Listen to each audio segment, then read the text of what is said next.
Hello, everyone, from wherever you're tuning in. If you just happen to land here or if you came here intentionally, you are now in Let's Talk News. And I'm your host, Leticia Remauro. And this is Wednesday, April 29th. And it's so good to have you here. We've got a lot to talk about. And it's all about Congress and the midterms and gerrymandering and the Voting Rights Act. Did you see that the Supreme Court handed down a decision today that is going to change redistricting from here on out? It's just an amazing thing. And of course, already the Democrats are crying foul. Of course, already, suddenly, because the Republicans are in control of the Supreme Court, or the Republican appointees are in control of the Supreme Court, all of a sudden, with this one decision, that whole Supreme Court is no good anymore. Doesn't matter that the Supreme Court handed down quite a few decisions that did not favor the president or the Republicans, and that the Republican appointees in the past have voted with the Democrat appointees. Doesn't matter. Today, according to Democrats in Congress, the Supreme Court lost their credibility today, only today. And they are now politicizing the process. Why would they say such things, these Democrats? Because they're terrified. So what happened? I'll tell you. So the Voting Rights Act, and let me say, Section 2 of the Voting Rights Act of 1965 prohibits voting practices or procedures that discriminate on the basis of race, color, or membership in one of the language minority groups identified in Section 4F2 of the Act. Most of the cases arising under Section 2 since its enactment involved challenges to at-large election schemes, but the section's prohibition against discrimination in voting applies nationwide to any voting standard, practice, or procedure that results in the denial or abridgment of the right of any citizen to, and I want you to listen carefully, the right of any citizen to vote on account of race, color, or membership in a language minority group. Okay, you got that. That prohibits, I'm going to say it again, that prohibits a citizen, prohibits the right, of any citizen to vote on account of race, color, or membership in a language minority group. Section 2 is permanent and has no expiration date, as do certain other provisions of the Voting Rights Act. So you understand that the Voting Rights Act focuses on the right to vote. Period. End of situation. In other words, you can't have a poll tax. You can't charge some groups to vote. You can't make it easier to vote in white neighborhoods than in black neighborhoods or in Hispanic neighborhoods, right? You can't make it difficult you can't treat one segment of voter different than another segment of voter based on the skin color, their language, etc. Do we all understand that? Oh, let me say hello first, and then I can see if you're answering or not. Hi, Kevin Wall, from the other side of the world, same side of the issues. Hi, Josephine Nastasi, my mom. Good to have you. Hi, Angela Ricca. Yes, I did on a couple of channels. Awesome. Okay. Hi, Francine. Good to have you. He's referring to, did he see that what SCOTUS did? Oh, thank you, Mom. This is called In a Hurry, Plant Some Plants with Julie outside and do something with your hair. So this is it. And it's the blue light that helps. Hello, Karen. So my question is, does everybody understand that, Section 2, what it does? It does not. You cannot make it harder for some people to vote than others. Okay. If anybody has any questions, you will tell me and I will speak to you. Hello, Tom McMurray. Hope you're feeling fantastic. So now, what SCOTUS did was, oh, let me just see here. Hold on a second. I'm trying to get really fancy here. What SCOTUS did was this. We're going to show this. Okay. They in a 6-3 decision, they just a little background. Louisiana had redistricted and in 2024, and it was challenged because what happened is that they said that 30% of Louisiana was African American. So they wanted an additional black district, all black district. Okay, so where the majority of people were black. So they drew this 6th congressional district that was like a long snake winding through to pick up a bunch of black neighborhoods, so that they could have 2 black districts in Louisiana to represent 30% of the black, the fact that 30% of the voters are black. So that was challenged. And when it was challenged, SCOTUS said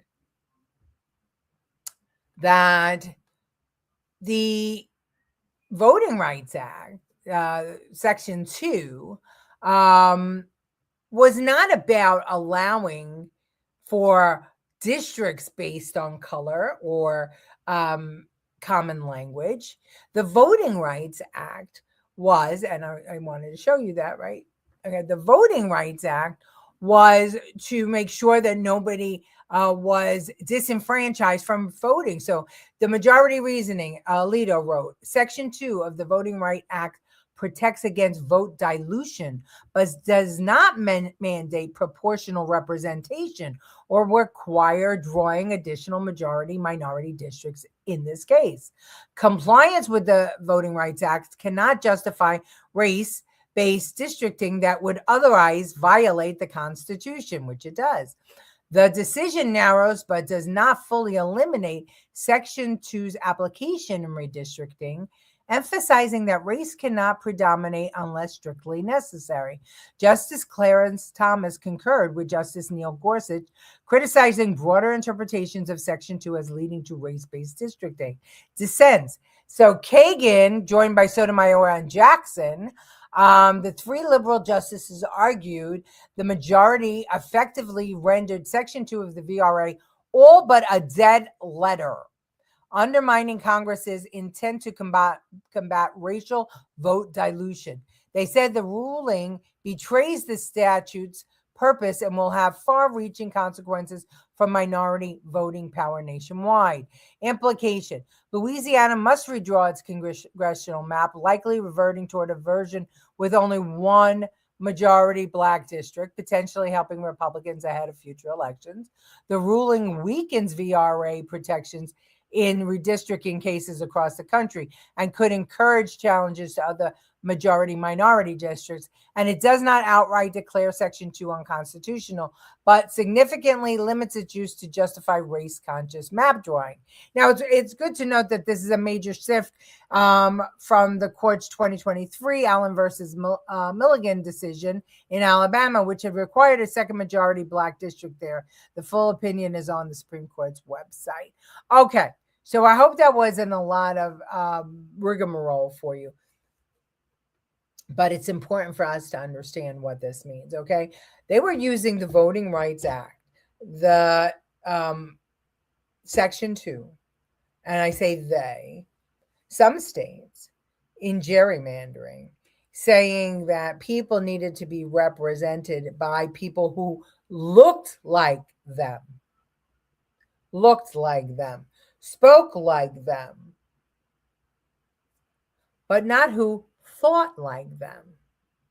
Because when we vote on legislation, We don't judge it by skin color or the first language of our birth. When we vote on legislation, we vote on it based on intellectual ideology, people who think alike. And in a constitutional republic where a representative represents you, that doesn't necessarily mean the color of your skin, because that would presume that all Black people think alike, all Italian people think alike, all white women think alike, although some of the awfuls do think alike.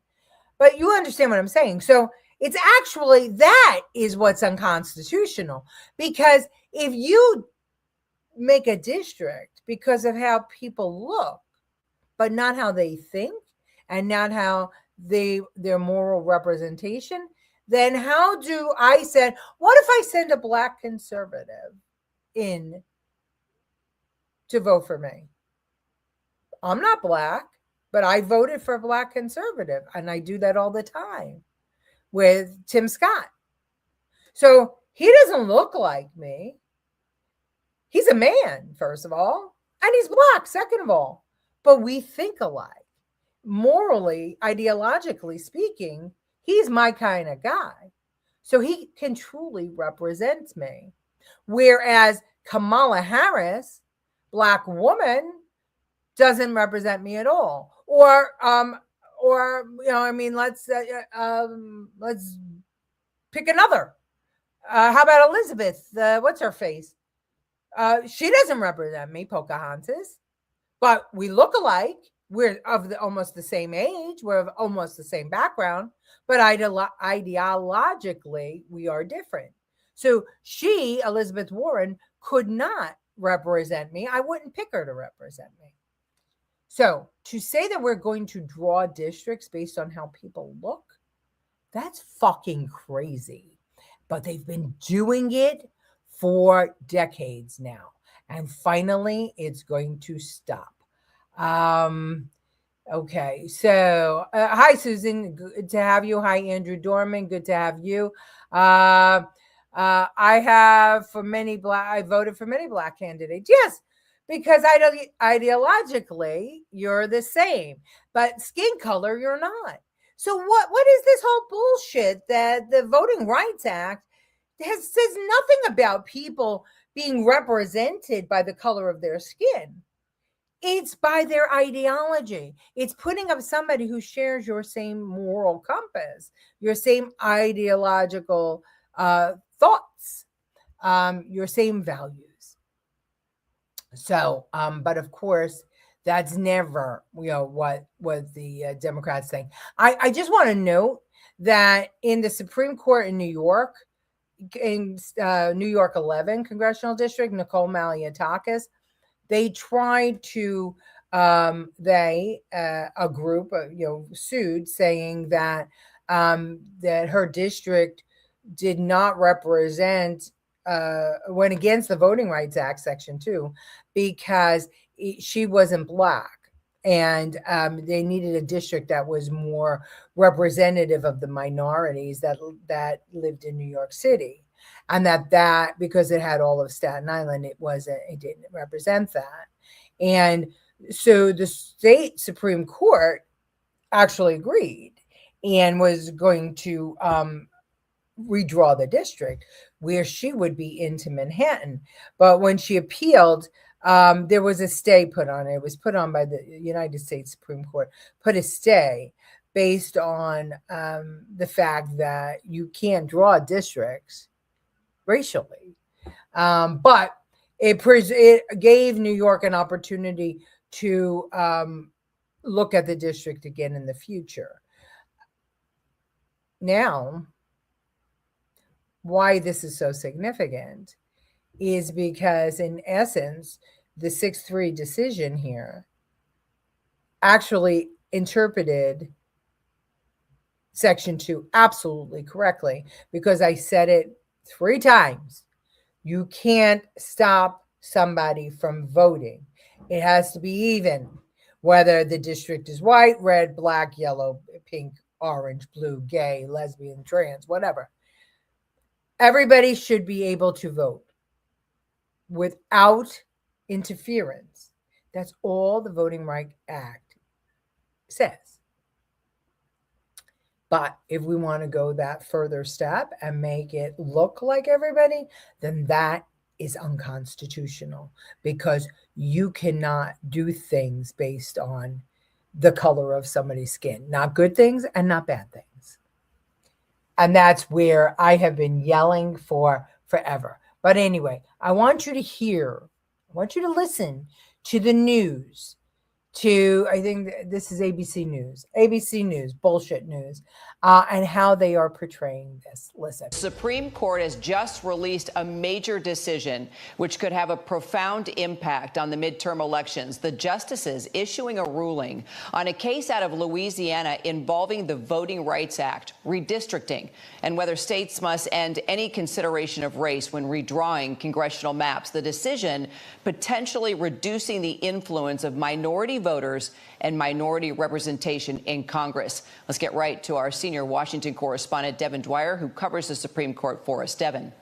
Kira, this decision is 6-3, written by Justice Samuel Alito, and it's a significant decision and a setback for the landmark Voting Rights Act of 1965, which was passed to guarantee equality in how we vote, and of course addressing the systemic and historic racial discrimination, especially across the South. This decision came in a case out of Louisiana involving a court-ordered drawing addition of a second majority black district in that state because of the size of the state's population. And the Supreme Court today, in this decision, said that the court violated the 14th Amendment by adding, the state rather, violated the 14th Amendment by adding that district. They used race impermissibly, consciously, to add a second district to aid those voters, and they said that is simply not allowed under our Constitution. Justice Samuel Alito didn't go as far as saying race can never be used in drawing these maps. That's something the court has affirmed before to comply with the Voting Rights Act, but he put a significant new limit on how courts can order states to draw their maps to be more equitable. He said that Section 2 imposes liability only when evidence supports a strong inference that the state intentionally drew its map to discriminate. So a setback for minority voters in Louisiana, and now, Kira, the impact of this decision is going to start to ripple across the country. So they're saying it's a setback for minority voters. It is not a setback for minority voters. Let me just put it this way, and I know you have comments and I want to get to them, but let me just put it this way. My ideology does not jive with the ideology of New York, not even Staten Island anymore. Okay, my conservative ideology is so far out of sync with Staten Island and New York that I moved to a place where my ideology is shared with the people, with the residents who live there. So where I live is a very, very large Black population, South Carolina. But my ideology is the same as here. Up in New York, there's white, there's Black, there's Puerto Rican, there's Hispanic. In Staten Island, it's a majority white population. But they don't reflect my ideology as much as South Carolina does. Does that make sense? And do you see why?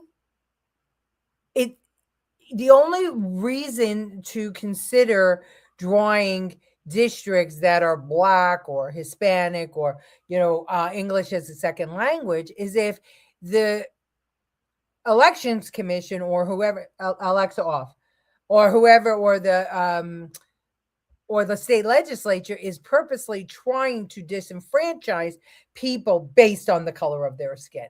Then you have to draw the line to reincorporate those people, but not to just put all the black people together, all the Chinese people together, because that's unconstitutional. That's against the 14th Amendment.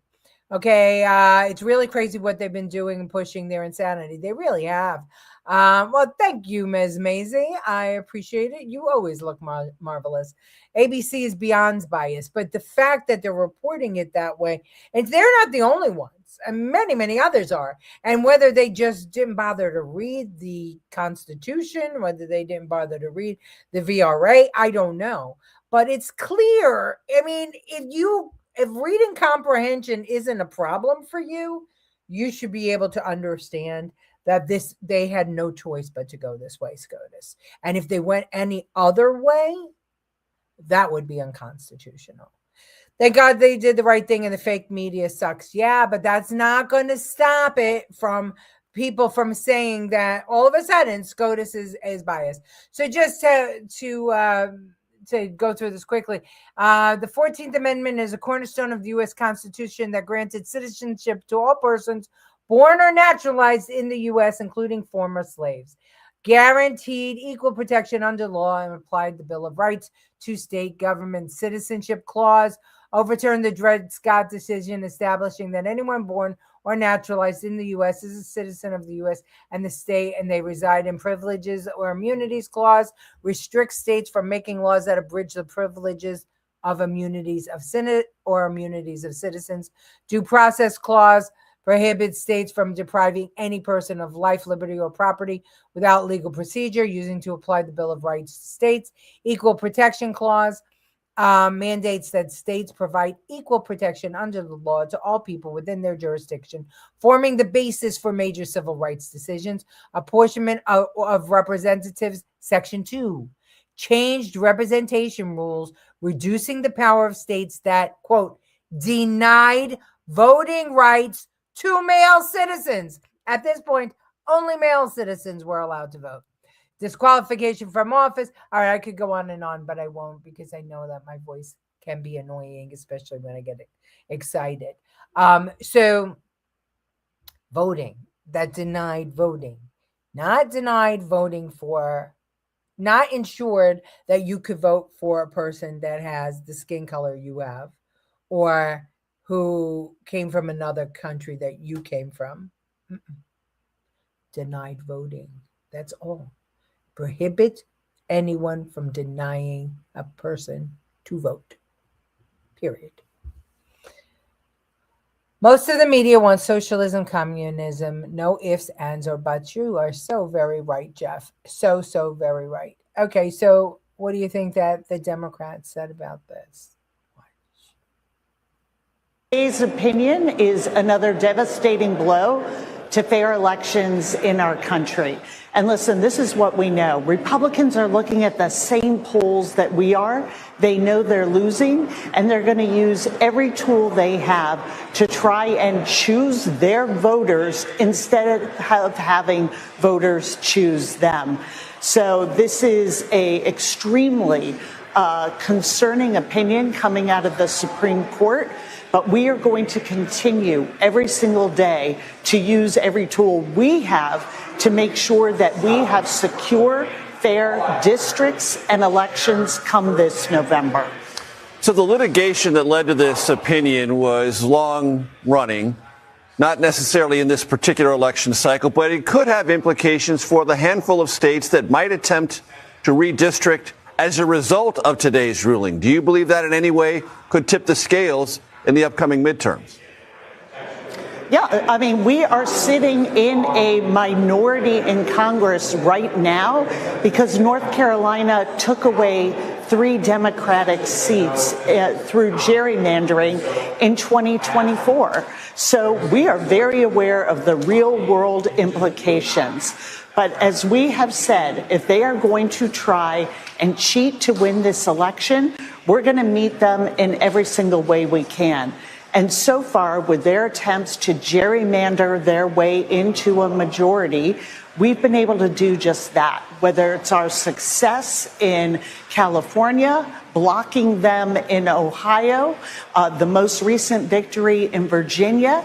And the difference between Democrats and Republicans is Republicans do back door, back room, last minute deals. We go to the voters and let them decide. And that's exactly how we are going to continue to operate. And I can tell you the American people are with us, and it's why we're going to win in November. Okay, so supposedly we are the bad guys. Okay, supposedly, we caused them to lose the majority in 2024 because of a redistricting. But they can do what they did in Virginia was okay. And what they're doing in California is okay. So this is, what's going to happen here. And it's just clear, especially now with this decision.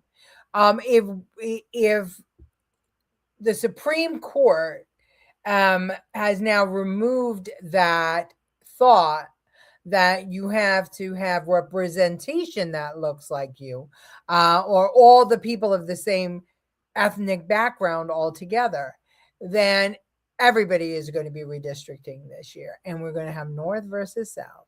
Simple as that. The blue states are going to get bluer and the red states are going to get redder. And there's nothing anybody can do about that. And this is really, really a problem for me. That this lady with the gray hair is nuts. Yes, she is. They all are. She thinks Republicans are stealing it the other way around. It is the other way around. They manufacture the voters. They do. They do manufacture the voters, and they use dark money from other countries when they do these votes. They are using money that does not come from here, but comes from the CCP. The Democrats fed bullshit to continue to cheat and lie. The leftist media also does. This is justifiable. Yeah, unjustifiable. Oh, no, this is justifiable. All right, so, but nobody's cheating. People, what's happening here is we're just following the Constitution. And I've been screaming this for forever. You cannot judge things on the color of people's skin, because good or bad, it is unconstitutional. I had to hear my Black friends, who were my friends for forever, all of a sudden tell me, when I never saw color and they never saw color, we just saw people we liked. Suddenly, somewhere around 2016, their Technicolor glasses came out, and all they saw was color. And what they saw with their Technicolor glasses was that we had to divide based on black, brown, yellow, and white. And we couldn't mix anymore. But ironically, most of them married to white people. So, not quite sure what the fuck went on from 2016 till now, but it looks like sanity is returning to government. Will Congress catch up? I don't know. But what I do know is that this is not a win for the Republicans. This is a win for the American people, because we won't have to be subject to the whim of one political party or another. And I mean the Republicans as well as the Democrats, to hold on to power. We should be able to vote. And I'm going to say it again and again and again and again. I just wish independents will, get in these races for Senate and for Congress, because I do believe that independents can win everything. I truly, truly do. We have a situation where we have a bunch of gullible people in this country, and they'll listen to anything. And here they're going to raise money on this too. Watch the Democrats raise money on this racist, bigoted. It's going to be a racist, bigoted Supreme Court. It was already a Supreme Court that hated women's rights, and now it's going to be a racist, bigoted Supreme Court. That, mark my words. See if you see fundraising letters out there, that we've got to do something. We've got to pack the Supreme Court. We have to have the Democrats in office so that we could add more seats to the Supreme Court to take it back. Watch. Watch, you'll see. They're going to fundraise off of this. All right, everybody. Thank you for being here tonight. I hope I wasn't too loud and excitable. I will see you tomorrow night. There's plenty going on, so there's always something to talk about. If you're watching on YouTube, please like and subscribe to the channel. If you're watching on Rumble, subscribe to the channel. And if you miss it, tell your friends to watch us on Spotify. It goes up at about 9:30 every night on Spotify. Or if you miss, you can just or if you're not able to make it, you can check us out on Spotify. Love you all. See you tomorrow.